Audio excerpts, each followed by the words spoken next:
This is the Tory Leadership Election podcast, brought to you by Conservative Home. Welcome to the second Conservative Home Tory Leadership Election podcast. This is Paul Goodman, editor of Conservative Home. I'm talking to Mark Wallace, executive editor of Conservative Home. Mark, we'll do broadly what we did last week. We'll do who's had a good week, who's had a bad week. We'll look forward to next week. We will have a look at what some of the big themes from this week are. And then finally, we will talk about the numbers in the penultimate before the first ballot, Con Home Next Tory Leader survey. So let's begin with good week, bad week. Your candidate for good week. I think it's not a hugely controversial one. As stately as a galleon, the kind of process and progress of Boris Johnson has continued this week. He's got that job of not dropping the ball, and thus far, at the time of recording on Friday, the ball remains undropped. I've got to give someone else's name, having also written on the site this morning that Boris Johnson's had a good week. By the way, in parenthesis, I think that piece in the Times by the ambitious trio of Robert Jenrick, Oliver Dowden and Rishi Sunak was a very big pointer to the fact that MPs now think there's a Boris Johnson bandwagon going, because they could have declared nice and quietly for Johnson, but they made as much noise about it as possible. And these are three very ambitious, very able people, of whom one, I think Sunak, is previously a very well-known Gove supporter. So it was an indication of the way the wind was blowing. But I think, just getting away from Boris for a minute, I've got to find someone else to give a good week accolade to. And I'm going to give it to James Cleverly and Kit Malthouse jointly for having the grace to withdraw from the contest, because they clearly were not going to do very well. They haven't stuck around and embarrassed themselves. And they've both, arguably, put them in the line for decent jobs, if not promotion, when the leadership contest ends. And I mentioned in dispatches for the 1922 committee, I think whatever you think of their heightened rules for getting more nominations, I think it's sensible to knock more people out quicker if they can't get a decent vote. So my addendum to the week is Kit Malthouse, James Cleverly, mentioned in dispatches for the 22. Bad week, what do you think? Well, just before we do bad week, that point you make about Sunak and the other new supporters of Boris Johnson is a really important one, because I think one thing that's important for listeners to understand is that you're seeing MPs support people they happen to agree with, but you're also seeing MPs support people who they might perhaps be friends with, have a personal relationship with. I think you can see that with, say, Liam Fox lending his support to Jeremy Hunt. But you're also seeing people declare who are going to have an influence on other undeclared MPs because they happen to rate their judgment, or because they happen to see them as a good indicator, or maybe even weather vane of the way the race is flowing. One interesting one of those is Gavin Williamson. You hear some Conservative MPs talk this week privately about the fact that they think that he has a reputation for good antennae about where things are going. He has just tended to put his feet in quite good places over the years to advance Gavin Williamson. And there are some MPs who are simply going to watch indications like that as well. So it's quite interesting to see the camps declaring these kind of signatories who signify something more than just I like or I agree with. In terms of bad week, I think that 1922 committee decision you talked about just now means that for the clutch of candidates at the lower end of this race, that's become an incredibly difficult situation. We've seen various reports. I think Isabel Hardman at The Spectator reported in the last couple of days, for example, that Rory Stewart was cancelling media appearances, someone who I awarded Good Week to last week because he'd been making a lot of headlines. Raising the bar in the way that the 22 has means that candidates like him now find themselves in quite a frenetic search to get the right number of signatories and to be able to demonstrate they'll actually be able to get over these hurdles. So for them, I think there's perhaps a bit of a crisis mode towards the end of this week. Yes, I think by Monday, we may see one or two of those candidates dropping out if they can't get the nominations, because by Monday evening, when the nominations close, Andrea Leadsom and Mark Harper and Sangima, who are not doing too well in terms of nominations, have really got to find some names.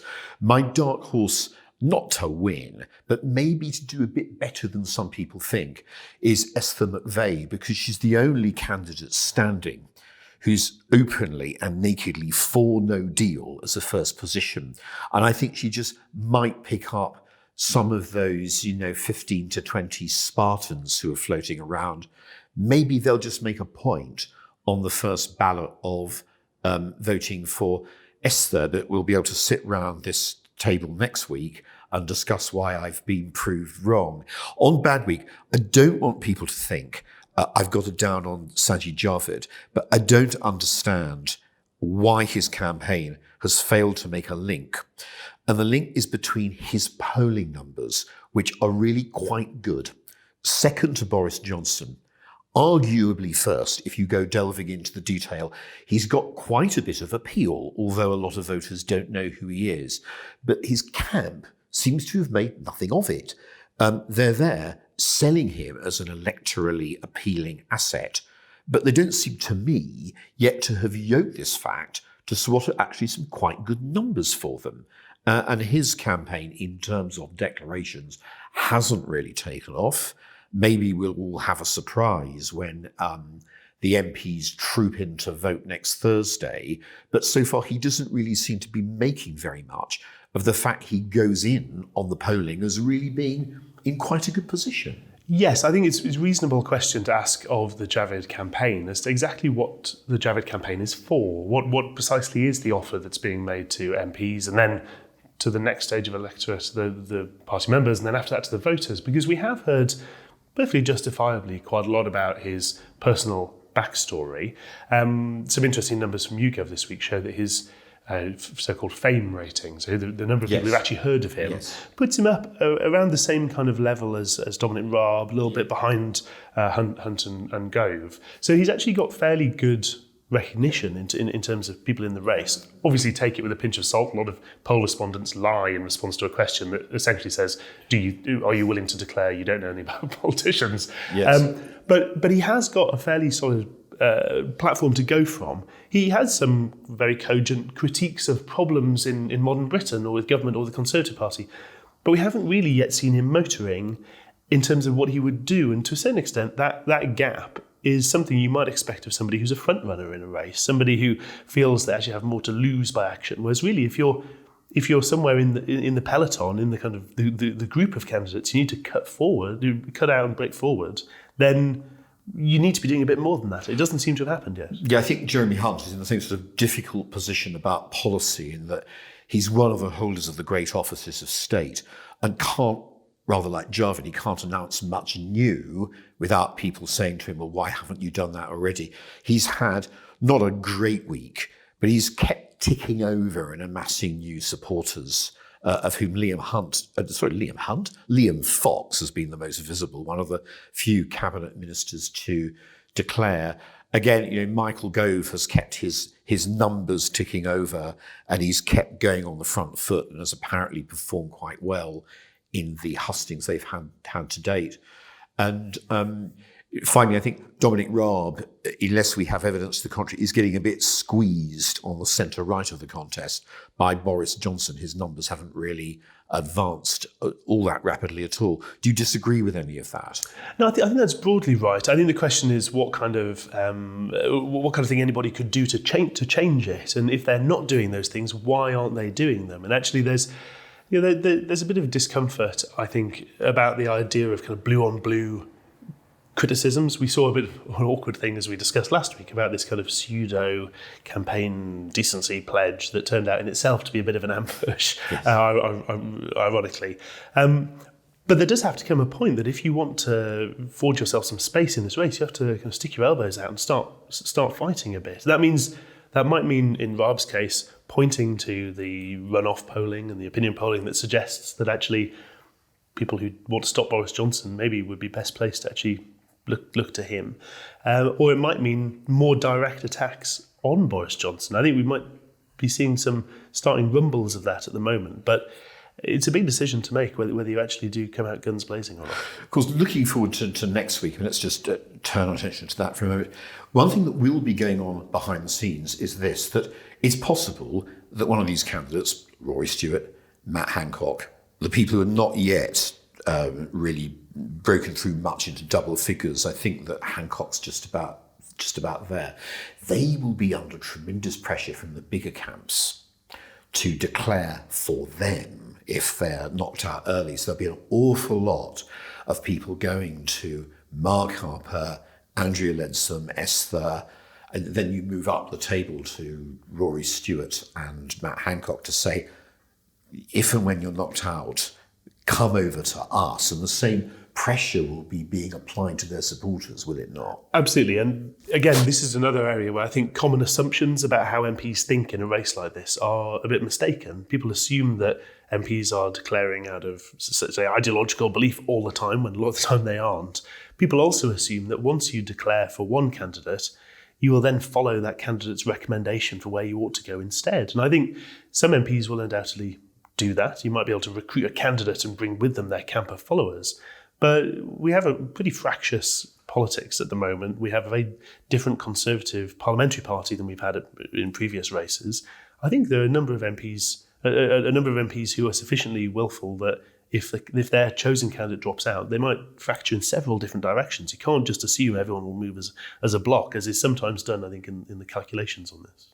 Now, next week is in some ways going to be rather a slow and arduous week, isn't it? Because nominations close on Monday at 5:30. That's the last time anyone new can put in.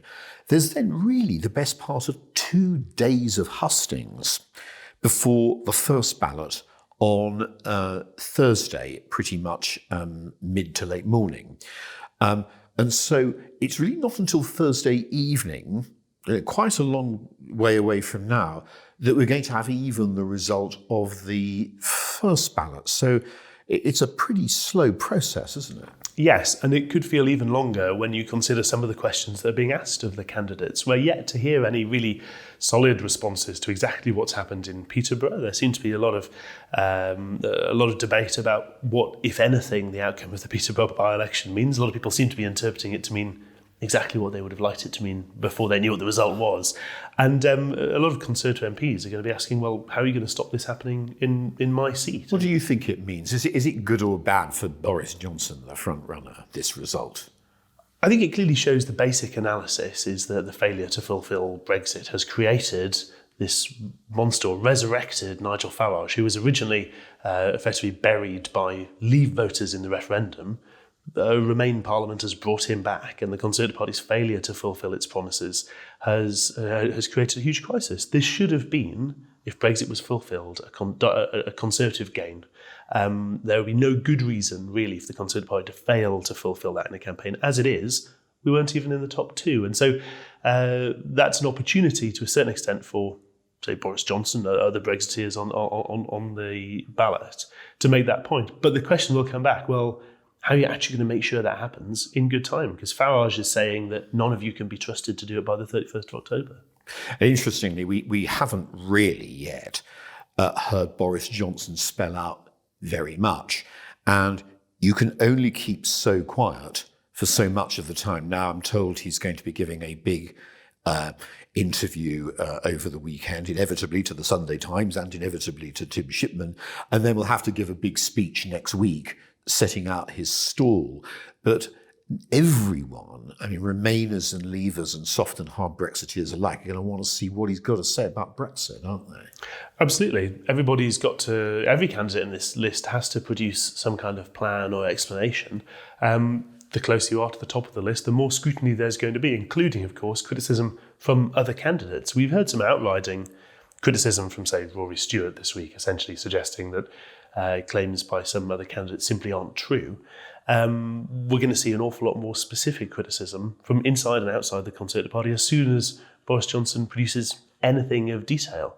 And that's, I'm sure they'll be wargaming exactly how they're responding to that right now. Just to dive into this a bit, I mean, we've been told that at the ERG hustings this week that Dom Raab stuck to his line of, I can improve the withdrawal agreement by certain legal changes. I mean, Dominic Raab's a lawyer, you'd expect that.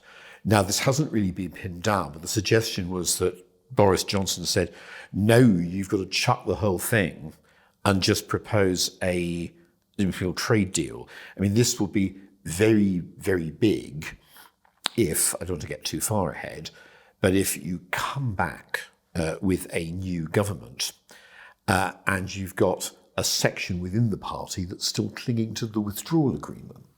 Indeed, or of course, vice versa. If you end up with in the kind of what Philip Hammond called Theresa May Mark II situation of clinging to a withdrawal agreement, but having a section of the parliamentary party who completely reject it, probably a larger section than there were at the last so-called meaningful vote, in which you end up, you're still hamstrung. And this is the dilemma and perhaps an opportunity for some of Boris Johnson's rivals, is that there's a dilemma here. Do you say in any given election what it is that you believe people want to hear, or do you say what you believe people must hear? And can you try and find somewhere that matches both of those things? And actually, looking back to, say, the David Davis versus David Cameron contest, arguably where that hinged for both candidates was that David Cameron was able to say, listen, what I'm going to tell you is not something you want to hear, but it is something which is true and which you must hear. And Conservative members were quite receptive to that then. Talking of unexpected developments, just worth asking, are we going to see any late entrants into the field? I mean, the two names that are put about most are Steve Baker and Penny Mordaunt. I would now bet against it because it's so late in the day, but I might well be wrong, particularly in the case of Steve Baker, and it's quite possible that as we broadcast that he's not made his mind up yet. Indeed, and as you say, the lateness of the day and also those 1922 committee decisions on the rules are both challenges for people who might want to be late entrants. There's been such an outcry this week about having too many candidates, wanting to get on with it, too crowded a field, it's too confusing and so on, to the extent it's persuaded two candidates to withdraw effectively, that it becomes extra difficult for somebody to suddenly join the race. I think with these 22 rules, you probably have to produce more than even your nominating MPs to start with. You have to demonstrate that you're a viable candidate to get past that mark of 16, past the first round. I listened in to Penny Mordaunt's conference call this week, which was billed as a consultation with Tory members. That was on Tuesday night. She clearly was testing the water, clearly was testing out specific policy ideas. But even if you factor in the idea of being inappropriate for a Defence Secretary to declare during D-Day commemorations, it is feeling extremely late now. Yes, no, I think that is undoubtedly so. I mean, broadening our camera lens to look at the big picture, it really still is the fact, isn't it, that this feels like an election that might well have a confidence vote, even a general election at the end of it. And a big topic of conversation this week has been to really ask all the candidates, look, what's your plan if your plan is brought down by the Commons? What's your plan, Sajid Javid, if your elaborate Brexit plan with a proposal to pay compensation to Ireland falls? What's your plan, Matt Hancock, if your very elaborate plan to create a border council can't get through the Commons? What's yours, Esther McVeigh, if the Commons somehow stymies no deal? What's yours, Sam Guimard, if you can't get a second referendum bill through the Commons, which seems likely? It seems to me most of them are running up against this problem. And it's one that Jeremy Hunt, oddly enough, has recognised without apparently being able to solve it. Indeed, and that was where he managed to get himself kind of accidentally into trouble by talking about this last week. And this is, I think, the issue where Peterborough kind of looms largest, because Nigel Farage doesn't have to win seats like Peterborough to cause huge, huge problems for the Conservative Party in a potential general election. He's polling well above where UKIP ever did. UKIP were, their peak arguably preventing the Conservative Party from winning 30 or so seats, more than that in a circumstance like this. Even if the Brexit Party failed to actually win anywhere. And Farage's criticism is that none of you can be trusted unless we literally see you do it. So he would go into an election arguing that it's simply, you can't trust any Conservative candidate to do this unless they've done it before the people go to the polls. I mean, you've been, unlike me, you've been a Conservative MP, so you know the mixture of things that feed into decisions on this. Some of it's about party and country, but some of it's also about one's own seat. It's very applicable in this leadership election because there's a whole mass of MPs who do not want to hear the words general election, partly because they think the party will lose, but more particularly because they think they will lose their seat. But my sense this week was that they were beginning reluctantly to face up to the fact that an election might come and that therefore they had to choose the best possible person to contest it. Interestingly, the person who's most likely to get out of this trap on the basis of policy, funnily enough, seemed to be the only person who is putting his hand up to accept an extension, namely Michael Gove. And Gove's position seems to be, I don't want an extension. I think we can get an agreement without an extension. That seems to me unlikely. But in the last resort, he seems willing to tolerate one. And if he and the EU were to cook one up between them in this imaginary world with Gove as Prime Minister, the Commons could refuse to endorse it and write it into UK law. But hey, under EU law and under international law, we'd be in extension. The problem is, of course, the previous person to say all this was Theresa May.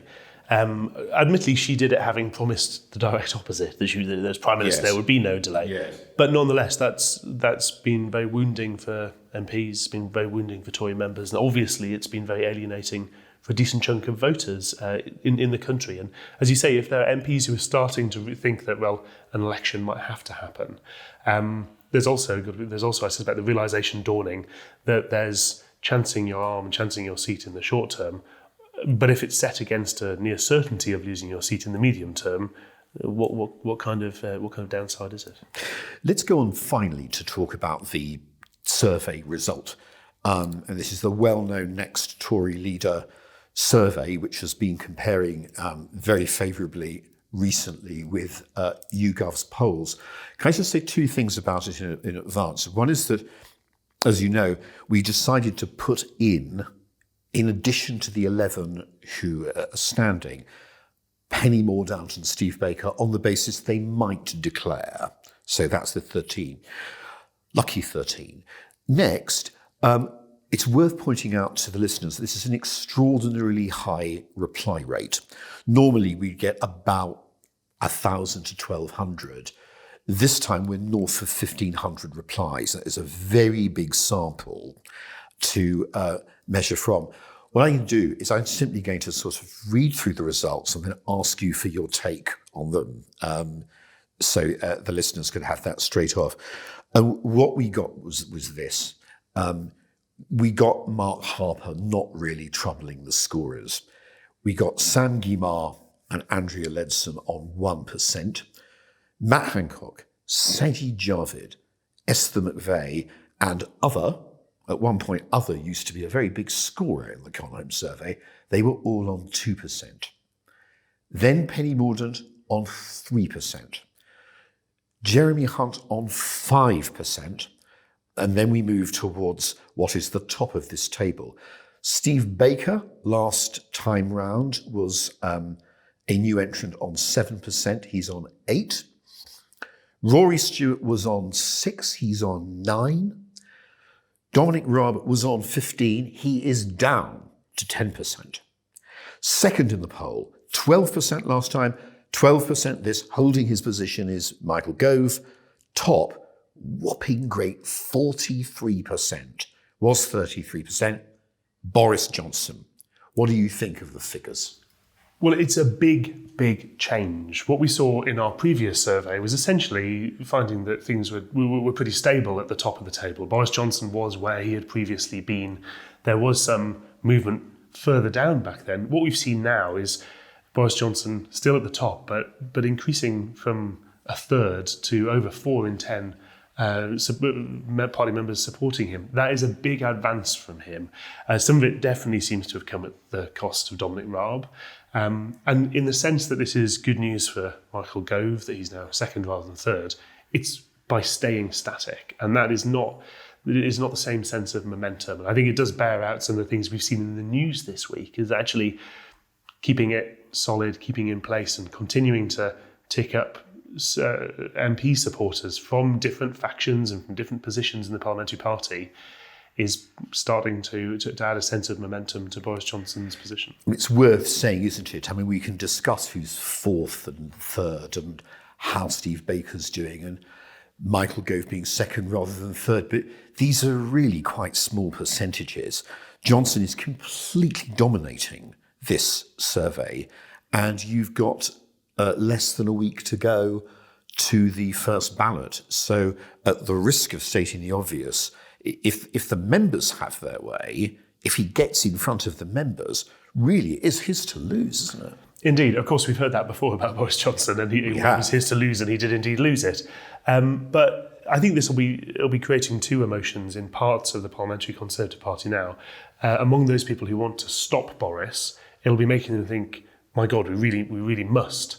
But at the same time, it'll be making them realise that actually even trying to block him out of that final two would be very risky, because you already have frustrated, disillusioned, demoralised party membership after recent months and years. Can you really take the view that actually we're not going to offer you that choice if the levels of support for him are getting so high? Someone is going to become, at the parliamentary stage, the Stop Boris Johnson candidate. It's plainly not going to be someone else from the centre-right end, unless all expectations are kind of upturned. It looks at the moment, I'm going to be very hesitant about this, as though Michael Gove and Jeremy Hunt are battling it out to be that person, doesn't it? It does, and that's one of these contrasts that we talked about in the previous episode of the podcast, where you have a difference of opinion, a difference of taste as well between what Conservative MPs think, and particularly what the eventual electorate among voters think. And if I was Dominic Raab, seeing my numbers slip like this quite dramatically, I would feel the need to kick this up a gear and start pointing to say, listen, if you want someone to stop Boris Johnson, the evidence suggests that I am the best chance of that. If you're not happy with the idea of a Brexiteer or someone from the right of the party, then you need to decide what's more important to you. And I think there's a very, very limited amount of time to make that case. Well, Mark, thanks very much. We've done this week. We've looked forward to next week. We've touched on the all-encompassing importance of having a Brexit policy you can deliver in this election. And we look forward to our further discussion this week, ending this one by reflecting on the fact that in our survey, Boris Johnson, he was on 33%. He's now on 43%. He ends this week, listeners, in pole position.